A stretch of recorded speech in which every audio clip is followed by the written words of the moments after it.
오늘 본문이 기록되어져 있는 위치는 예수님의 이 산상수훈 그 말씀 안에 기록되어져 있습니다. 산상수훈이 어떤 내용입니까? 이 땅을 살아가는 하나님의 백성들, 그 자녀들이 바로 어떻게 살아가야 하는지를 가르쳐 주신 말씀이죠. 팔복으로부터 시작해서 예수님은 주기도문도 가르쳐 주셨고, 말씀 위에 그 반석 위에 든든히 살아가라 라고 우리에게 권면하고 있습니다. 우리는 이 땅을 살아가지만 하나님의 자녀로, 하나님의 백성으로 하늘 시민권을 가지고 살아가는 하나님의 백성들입니다. 그러므로 이 땅을 살아갈 때 우리는 이 땅의 법들도 지키지만, 그러나 우리의 그 우선권은 바로 하늘나라의 법임을 믿습니다. 바로 하늘나라의 법이 영원하기 때문이지요.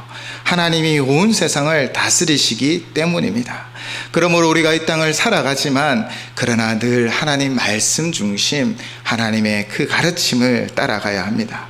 오늘 말씀은 이렇게 이 땅 가운데 하나님 말씀으로 살아가고 하나님 법대로 살아가는 우리를 향하여 어떻게 기도해야 하는지를 가르쳐 주고 계시지요. 김장한 목사님 책 중에 이런 이야기가 있었습니다. 내전을 피해서 이 중동에서 그리스로 피난을 간 난민들이 있었습니다. 그들이 작은 배에 많은 사람들이 타고 이 보트로 이동을 했었죠.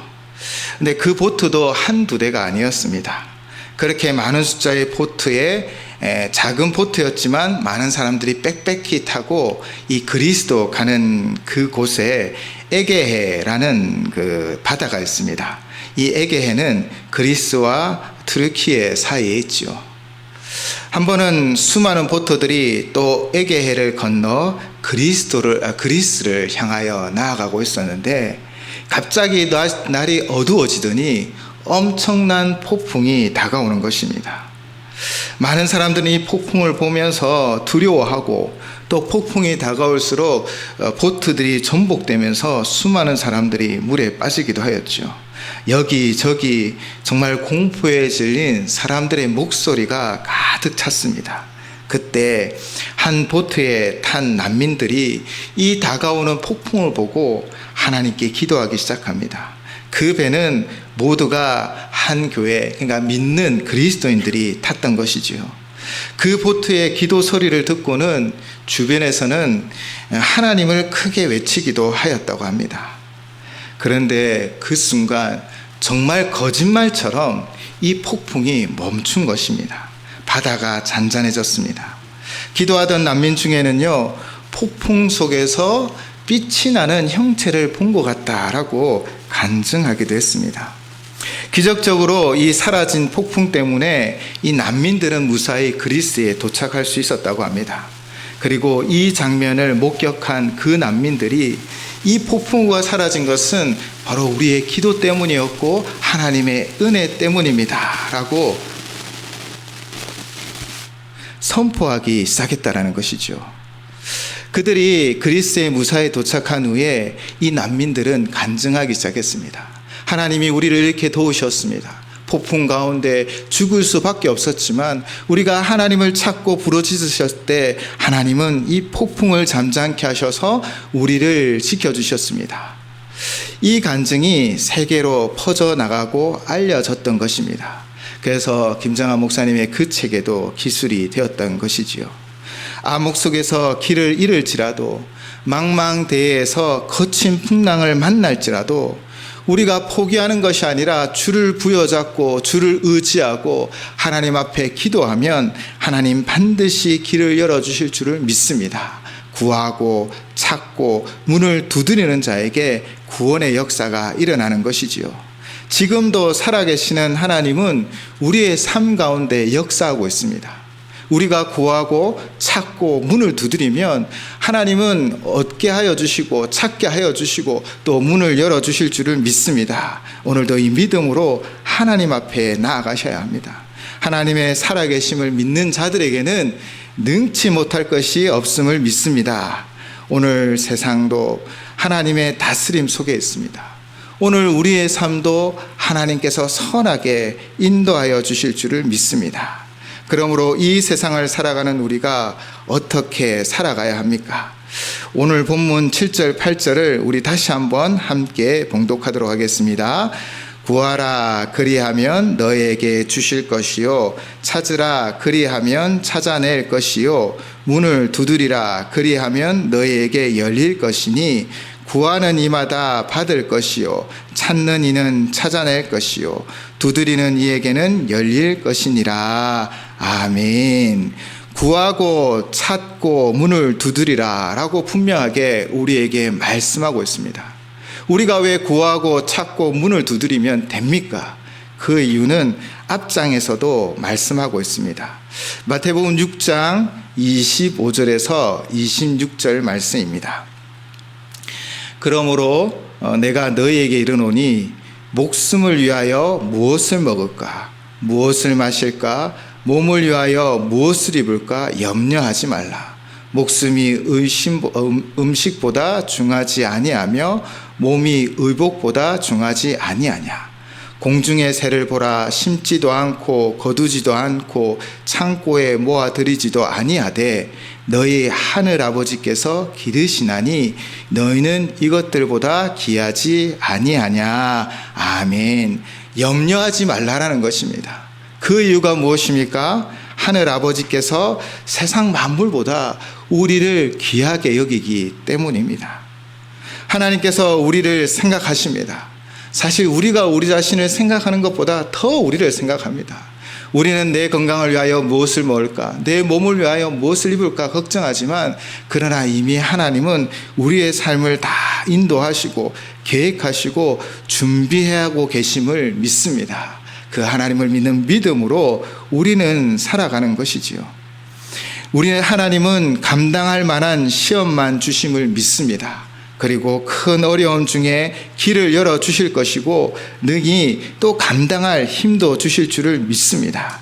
그러므로 우리의 목숨, 몸을 위해 우리의 삶을 위해 염려와 걱정하는 것이 아니라 이 모든 것을 계획하시고 인도하시는 하나님 앞에 우리는 구하고 찾고 기도하며 문을 두드리며 나아가셔야 합니다.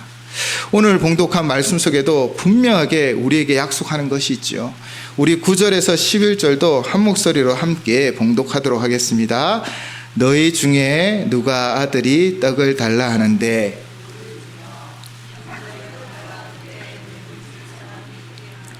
너희가 악한 자라도 좋은 것으로 자식에게 줄 줄 알거든 하물며 하늘에 계신 너희 아버지께서 구하는 자에게 좋은 것으로 주시지 않겠느냐. 아멘. 우리를 자녀 삼아 주셨고 우리가 요청하는 모든 것에 가장 좋고 선한 것을 주실 것이라고 분명하게 약속하고 계십니다. 우리는 이 약속을 믿고 믿음으로 구해야 하는 것이죠. 믿음으로 살아가야 합니다. 우리가 이 믿음으로 살아갈 때 우리가 해야 할 것이 무엇입니까? 바로 구하고 찾고 문을 두드리는 것입니다. 그렇다면 구하라라는 것은 무엇을 우리에게 말씀하고 있는 것일까요?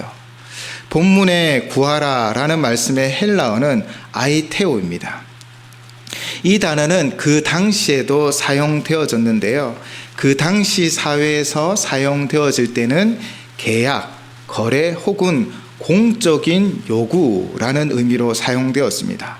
또 그리고 보통의 이 단어가 사용되어질 때는요, 윗사람에게 무엇인가를 요구할 때 사용되어지는 단어, 바로 아이테오입니다. 종교적인 용법에서는 하나님에게 요청하는 것을 표현한 말씀 구절에 이 아이테오라는 구하라라는 말씀들이 단어가 사용되어졌던 것입니다. 우리는 오늘도 구하기 위하여 나왔습니다. 하나님 앞에 기도하려고요. 그런데 먼저 우리가 생각해 보아야 할 것이 있습니다. 우리는 이 구하기를 위하여 기도하기 위하여 전능하신 하나님 앞에 먼저 나아간다라는 것을 기억해야 합니다. 우리가 어떻게 하나님 앞에 나아갈 수 있습니까? 우리가 어떻게 하나님 앞에 기도하며 간구하고 또 구하고 찾을 수 있습니까? 에베소서 3장 12절입니다. 우리가 그 안에서 그를 믿음으로 말미암아 담대함과 확신을 가지고 하나님께 나아감을 얻느니라. 아멘. 그 안에서 우리는 담대함과 확신을 가지고 하나님께 나아갑니다. 그렇다면 그 안에서의 그는 누구이실까요? 바로 우리 주 예수 그리스도이십니다. 우리는 그분 안에서 그분으로 통하여 그분과 함께 하나님 앞에 담대히 나아갈 수 있는 것입니다. 죄인이었던 우리, 구원의 밖에 있었던 우리는 하나님 앞에 나아갈 수 없었습니다. 그러나 주께서 우리의 모든 죄를 감당하시며 우리를 정결케 하셨습니다. 그리고 우리를 건져주셨습니다. 우리를 새롭게 하셨습니다. 바로 하나님의 자녀가 되게 하셨지요. 자녀가 아버지를 찾는 것은 당연한 것입니다. 자연스러운 것이지요. 그렇게 우리는 오늘도 우리의 아버지 되신 하나님 앞에 나아갈 수 있습니다. 또한 이것이 우리의 권세이지요. 요한복음 1장 12절 말씀입니다. 영접하는 자, 곧 그 이름을 믿는 자들에게는 하나님의 자녀가 되는 권세를 주셨으니 아멘. 하나님 자녀의 권세가 무엇일까요? 저는 오늘 이 말씀 구절처럼 담대히 나아가는 것이 바로 하나님 자녀의 권세입니다. 왜 그렇습니까? 하나님이 우리의 아버지 되어주시기 때문입니다.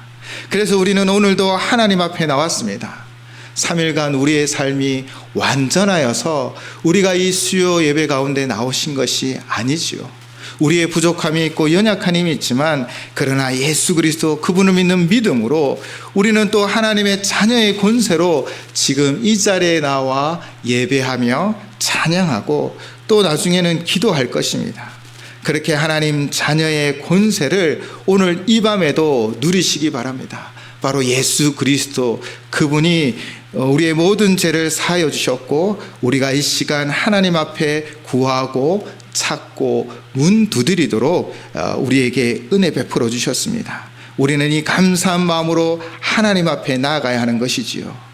그리고 하나님 앞에 우리의 모든 것을 다 구해야 합니다.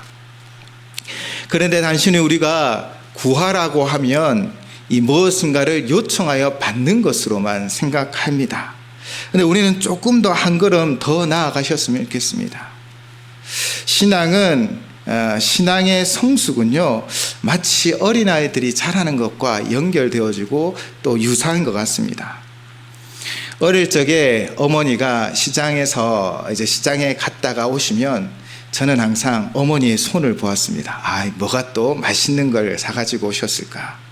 그렇게 우리는 다 어머니가 시장에서 돌아오시면 늘 그 손에 무엇을 가지고 계신가에 관심을 가지지요. 그런데 자라나서요, 어머니를 뵙게 되어졌을 때 이 자식들이 온다고 이런 추운 날에도 시장 가서 막 먹을 것을 사오시더라고요. 그러면 죄송한 말씀이지만 제가 가끔씩 조금 소리를 높이기도 합니다. 이 추운 날 뭘 사려고 시장에 나가냐고 막 이제 조금 언성을 높이죠. 그냥 집에만 계시면 좋겠다고, 아무것도 나 안 먹어도 된다라고 말하는 것이죠. 어떤 차이가 있습니까? 어머니의 사랑은 항상 변화가 없는데 우리가 조금 성숙해지죠. 처음에는 어릴 적에는 그냥 먹는 것, 어머니가 가져온 것이 중요합니다. 그래서 그것을 구하고 바라보지요. 그런데 우리가 좀 나이가 들고 성숙해지면 어머니가 더 소중하지요. 먹는 것보다 그런 것들보다 더 어머니가 더 소중하기에 그냥 어머니가 늘 계신 것 자체가 우리에게 위로가 되고 힘이 되는 것입니다. 이것이 바로 구함의 모습의 차이인 것 같습니다. 우리는 늘 어머니 손 안에 짊어져 있는 그 검은색 봉투에 관심이 많을 때가 많습니다. 그래서 이것 달라라고 할 때가 많이 있죠. 그러나 우리가 구해야 할 정말 첫 번째는요, 바로 하나님 아버지 그분을 구하셔야 합니다. 하나님, 나의 왕이 되어 주십시오. 하나님, 나의 삶을 다스려 주십시오. 하나님 한 분만을 더 사랑하기 원합니다. 하나님 믿는 믿음을 더 주십시오. 이것이 우리가 구해야 할 제일 첫 번째라는 것이지요. 그런데 우리는 아직도 어머니 손에 들려져 있는 먹을거리를 찾듯 이 정도의 물질이 필요합니다. 오늘 이런 상황이 되어야 합니다. 이것이 필요합니다. 라고 구하고만 있는 것은 아닌지요. 우리는 그분 그 자체를 구하셔야 합니다. 그리고 하나님 한 분이면 충분합니다. 그러므로 하나님 한 분을 더 사랑하기를 구하시고 하나님을 향한 그 이 믿음이 더 자라도록 우리는 제일 먼저 기도하셔야 합니다. 하나님, 나의 믿음 없음을 불쌍히 여기사 겨자씨만한 믿음을 허락하여 주십시오. 우리가 그렇게 하나님 앞에 믿음으로 구하며 나아갈 때 하나님 우리에게 믿음도 주시고 하나님 우리에게 참 평안도 주시고 하나님 우리를 친히 인도하여 주실 줄을 믿습니다. 우리가 정말 하나님 한 분으로 충분합니다라는 그 믿음으로 제일 먼저 구해야 할 것은 바로 우리 하나님이십니다. 하나님, 나의 주인이 되어 주십시오. 나를 다스려 주십시오. 우리는 그렇게 하나님이 우리의 진정한 부모가 되어 주셔서 이 자식에게 좋은 것을 주실 것을 믿고 구하는 그런 하나님의 자녀가 되어야죠. 하나님을 향한 분명한 믿음이 먼저입니다.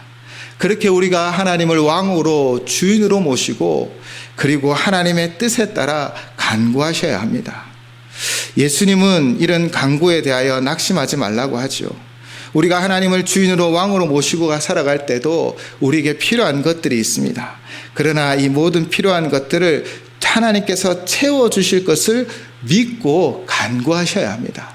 하나님이 나의 삶을 다스려 주셔서 내 필요를 또 내 삶에 필요한 모든 것들을 다 채워주실 것을 믿고 간구할 때 바로 낙심하지 말고 구해야 함을 예수님은 비유로 말씀하셨지요. 누가복음 11장에서 온 가족이 다 누워 있어도 벗 때문이라여 그의 간청으로 인하여 요구대로 주리라 하였습니다. 또 누가복음 18장에는 불의한 재판장이 있어도 이 가부의 끝없는 요청에 응답한다라고 말씀하셨지요. 하나님이 우리의 아버지 되심을 믿으시기 바랍니다. 그 믿음 가운데 오늘 나의 모든 형편을 다스려 주시고 하나님 오늘 나의 모든 필요를 다 채워주시고 가장 좋은 것으로 가장 선한 것으로 인도하여 주십시오라고 믿음으로 낙심하지 말고 끝까지 간구하시는 우리 모든 성도님 되시기를 주의 이름으로 축원을 드립니다. 그리고 두 번째는 주님을 찾으라는 것입니다. 이 찾으라의 헬라어는 제테오입니다. 이 의미는 단어 그대로 찾다, 영어로는 seek라는 단어입니다. 일반적으로 발견하거나 얻기 위하여 찾는 것을 말하지요. 그렇다면 우리는 무엇을 찾아야 할까요? 어디에 두었는지 모르는 리모컨을 찾으라고 말씀하시는 것은 아닙니다. 우리는 하나님의 뜻을 찾으셔야 합니다. 하나님을 구하셨다면 이제 그분께 찾으셔야 합니다. 하나님의 뜻이 무엇입니까? 하나님께서 원하는 것은 무엇입니까? 내가 이 상황 환경에서 무엇을 해야 합니까? 우리는 계속해서 기도하며 하나님의 뜻이 무엇인지를 찾으셔야 합니다. 특별히 하나님의 뜻이 어디에 다 기록되어져 있습니까? 우리는 어디에서 하나님의 뜻을 찾을 수 있습니까? 바로 하나님 말씀입니다. 이 성경 말씀 안에는 하나님의 계획, 뜻이 다 들어 있습니다. 이 말씀 가운데 우리는 하나님의 뜻을 발견할 수 있는 것이죠. 그러므로 기도와 말씀은 함께 가는 것입니다. 기도하고 말씀 묵상하면서 그 말씀 속에서 하나님의 뜻을 찾는 것이죠. 여러분, 하나님 앞에 질문하십시오. 하나님, 제가 어떻게 해야 합니까? 라는 질문을 하시고 성경을 파서 말씀을 묵상하십시오. 그럼 그 말씀 속에 하나님의 세밀한 음성이 들려질 줄을 믿습니다. 바로 하나님의 말씀이 그 주의 뜻을 담고 있기 때문이지요. 시편 119편 105절 말씀입니다. 주의 말씀은 내 발의 등이요 내 길의 빛이니이다. 아멘. 어두움 속에서 어떻게 길을 찾을 수 있습니까? 빛이 있어야 하죠. 말씀이 친히 내 발의 등이 되어서 우리의 앞을 비추어 줄 것입니다. 말씀이 우리의 이 컴컴한 길 가운데 빛이 되어서 우리의 길을 인도하여 주실 줄을 믿습니다. 바울 사도는 디모데후서 3장 12절로 이렇게 말씀하고 있습니다. 또 어려서부터 성경을 알았나니 성경은 능히 너로 하여금 그리스도 예수 안에 있는 믿음으로 말미암아 구원에 이르는 지혜가 있게 하느니라. 아멘. 성경에는 구원에 이르는 지혜가 있습니다. 말씀 속에는 우리를 구원하고자 하시는 하나님의 뜻이 기록되어 있고, 말씀 속에는 세상을 구원하고자 하시는 하나님의 뜻이 다 기록되어져 있습니다. 그러므로 말씀의 빛으로 우리의 삶이 인도함 받아야 하는 것이지요. 우리 개개인의 삶은 바로 이 말씀 가운데 인도함 받는 것입니다. 그러므로 우리는 하나님을 구해야 합니다. 하나님만이 나의 왕 되어 주시기를 구하셔야 합니다. 그리고 하나님의 뜻을 찾으셔야 합니다. 말씀 속에서 하나님의 뜻을 찾고 또 순종함으로 그 뜻을 이루어감으로 하나님의 신령한 복을 누리시는 우리 모두가 되시기를 주님의 이름으로 축원을 드립니다. 우리 인생이 이 하나님의 뜻을 찾을 때 인생의 참 만족과 위로와 기쁨을 누릴 수 있습니다. 그러나 우리가 혹시 세상의 뜻을 구하고 결국 우리에게 세상의 뜻을 구한다면 결국 우리는 헛된 신기루를 쫓는 삶이 될 것입니다. 마치 진짜인 것처럼 보여서 마구 달려가지만 그러나 그 모든 것은 허상이었고 결국 목마름만 더해가는 것입니다. 그래서 솔로몬은 전도서 1장 2절로 고백하지요. 전도자가 이르되 헛되고 헛되며 헛되고 헛되니 모든 것이 헛되도다. 아멘. 솔로몬 왕은 다윗을 이어 통일왕국의 왕이 되었습니다. 그는 아버지도 짓지 못한 이 예루살렘 성전을 지었습니다. 세계에서 가장 뛰어난 지혜를 가졌습니다. 바로 하나님으로 충만할 때였죠.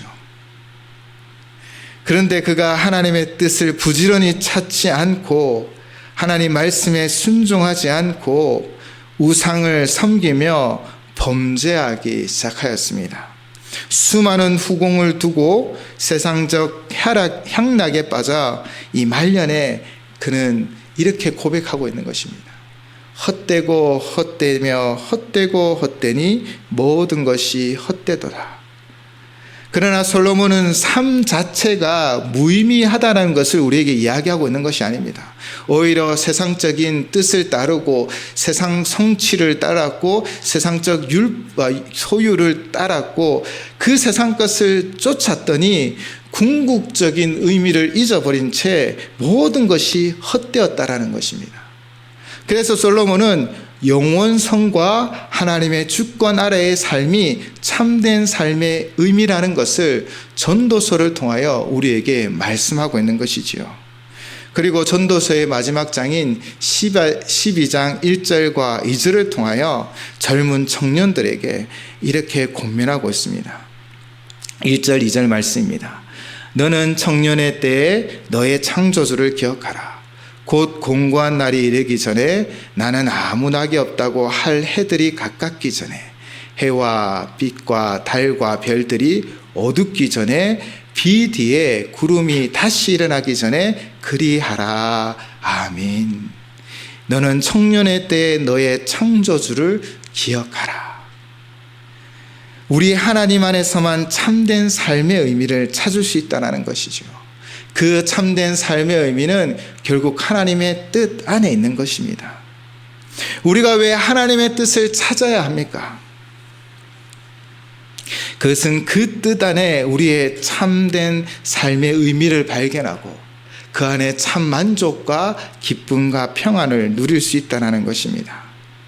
그러므로 우리는 부지런히 하나님의 뜻을 찾으셔야 합니다.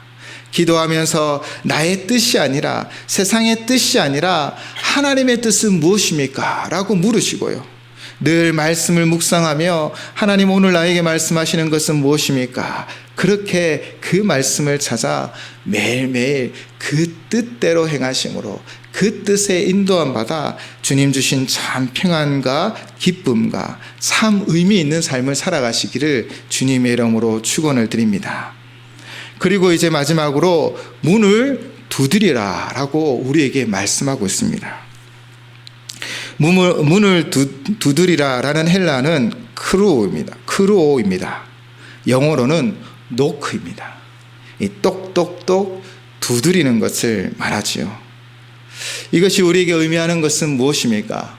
바로 기도와 행동하라는 것입니다. 우리가 하나님으로 충만하기를 구하고 하나님의 뜻을 찾았다면 하나님의 뜻을 이루기 위하여 우리는 행동하셔야 합니다. 그러면 문이 열리고 그 길로 나아갈 수 있습니다. 한 걸음 더 나아갈 수 있습니다. 하나님의 뜻을 온전히 이룰 수 있습니다. 가장 좋은 예가 요단강 도하라고 생각이 되어집니다. 여호수아가 이스라엘 백성들을 이끌고 이제 약속의 땅 가나안 땅으로 나아갑니다. 그런데 그 앞에 큰 강이 있습니다. 여호수아서 3장 14절에서 17절 제가 봉독하겠습니다. 백성이 요단을 건너려고 자기들의 장막을 떠날 때에 제사장들은 언약궤를 메고 백성 앞에서 나아가니라. 요단이 곡식 거두는 시기에는 항상 언덕에 넘치더라.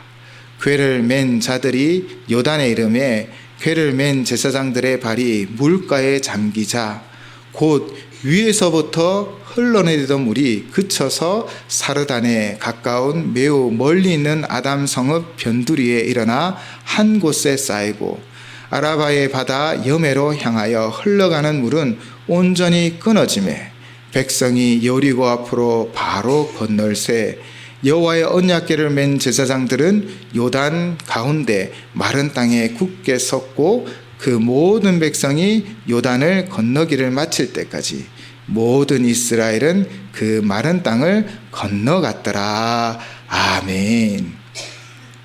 하나님 명령대로 언약궤를 메고 제사장들이 백성들 앞에 먼저 나아갔습니다. 지금 말씀 속 요단강의 상황은 어떠합니까? 제가 읽어드렸던 여호수아서 3장 15절을 보시면요, 요단이 곡식 거두는 시기에는 항상 언덕에 넘치더라 라고 말하고 있습니다. 언덕에 넘칠, 그러니까 언덕을 범람할 정도로 많은 물이 지금 요단강을 흐르고 있다는 것입니다. 아마 요단강의 최고 수위까지 가득 찬 물이 이 요단강을 흐르고 있는 것이지요. 수위가 높으면 유속도 빠릅니다. 잘못 발을 담그면 바로 빨려갈 것입니다. 이런 상황에서 언약궤를 맨 제사장들은 무엇하였습니까? 바로 순종함으로 발을 담갔다라는 것입니다. 그 순간 16절의 말씀처럼 물이 한 곳에 쌓이고 길이 열렸습니다. 똑똑똑 문을 두드리니 문이 열린 것이지요. 순종이 제사보다 낫다라고 하였습니다. 우리가 하나님 앞에 하나님만을 구하고 그분의 뜻을 발견하고 그 뜻 가운데 순종하며 우리가 행동하면 하나님이 역사해 주십니다. 요단강 흐르는 물이 멈췄습니다. 그 땅은 마른 땅처럼 건너갔습니다. 언약궤를 맨 제사장들이 이 성경을 보면 마른 땅, 아마 그 요단강 중심에 서 있었던 것 같아요. 어떤 마음이 들었을까요? 두려운 마음도 있지 않았을까요? 그러나 그들은 하나님 말씀을 믿고 순종하며 그 자리를 지켰습니다. 그들이 그 자리를 지키고 순종할 때 이스라엘 백성들이 그 마른 땅을 건너 가나안을 정복하였다라는 것이지요. 사랑하는 성도 여러분, 우리가 순종하면 하나님 역사하여 주십니다. 우리가 하나님을 구하고 그분의 뜻을 발견하고 그 뜻대로 순종하며 나아갈 때 하나님은 길을 열어주시고 문을 열어주시는 것이지요. 순종에 대한 이야기들은 성경에 많이 찾을 수 있습니다. 요나가 순종하여 결국에는 도망치기도 하였지만 이 니느웨로 갔을 때 니느웨가 회개하고 구원받는 역사가 일어났습니다. 베드로는 어떠하였습니까? 예수님이 깊은 곳에 그물을 내리라 했을 때 밤이 새도록 아무것도 건진 것이 없지만, 그리고 베드로가 그 당시 이 지역에서는 어쩌면 최고의 어부였을지도 모르겠습니다. 그런 그였지만 예수님의 그 말씀에 순종하여 그물을 내렸더니 어떤 역사가 일어났습니까? 사랑하는 여러분, 우리는 순종하면 됩니다. 제일 먼저 하나님 앞에 하나님만을 구하고 기도하십시오. 하나님, 나의 왕이 되어 주십시오. 나의 주인이 되어 주십시오. 내 인생의 선장이 되어 주십시오. 저를 인도해 주십시오. 라고 구하고 기도하십시오. 그리고 하나님의 뜻이 무엇인지를 찾으십시오. 하나님 말씀 가운데 우리에게 말씀하여 주시고, 기도 가운데 하나님 응답하여 주셔서 우리가 그 뜻을 찾게 되어진다면 담대하게 순종하며 나아가십시오. 주께서 친히 문을 열어주실 줄을 믿습니다. 길을 열어주실 줄을 믿습니다. 우리를 통해 놀라운 역사를 만들어 가실 줄을 믿습니다. 이 믿음으로 오늘도 내일도 승리하는 우리 모든 성도님 되시기를 주님의 이름으로 축원을 드립니다. 우리 이 시간 함께 찬양하며 기도의 시간을 잠시 갖도록 하겠습니다. 이 세상을 살아가는 동안에 나의 힘을 의지할 수 없으니 기도하고 낙심하지 말 것은 주께서 참 소망이 되심이라. 주의 길을 걸어가는 동안에 세상의 것 의지할 수 없으니 감사하고 낙심하지 말 것은 주께서 참 기쁨이 되심이라. 아멘. 이 세상 무엇을 의지하시겠습니까? 보이다가 보이는 것을 의지하시겠습니까? 있다가도 없는 것을 의지하시겠습니까? 영원하신 하나님만을 의지하시기 바랍니다. 영원하신 하나님이 결국 우리를 영원으로 인도해 주시는 거예요. 영원하신 하나님이 결국 영원한 그 나라로 우리를 인도하여 주셔서 거기에서 영생을 누리게 하여 주시는 것입니다. 이렇게 우리를 인도하시는 하나님은 우리를 향하여 하나님의 계획이 있고 뜻이 있습니다. 우리를 통하여 이루고자 하는 하나님의 뜻이 있습니다. 바로 땅끝까지 주의 복음을 증거하고 복음을 전하여 생명을 살리는 이 사명이 있습니다. 사랑하는 여러분, 우리가 이 뜻을 발견했다면 우리가 이 뜻 가운데 순종하며 나아가셔야 합니다. 보내는 선교사가 되어지고, 또 우리가 할 수만 있다면 저 땅끝까지 나가 복음을 전해야 하는 것이지요. 또 우리 주변에는 잃어버린 영혼들이 얼마나 많습니까? 우리 주의 말씀 가운데 하나님이 나의 왕이요 주인이요 이 땅의 주인이심을 고백하며 하나님의 그 뜻이 복음이 땅끝까지 증거되어지는 것을 알았다면 우리가 순종하여 복음의 역사를 만들어가는 우리 모든 성도님 되시기를 주님의 이름으로 축원을 드립니다. 함께 기도하며 나아갑시다.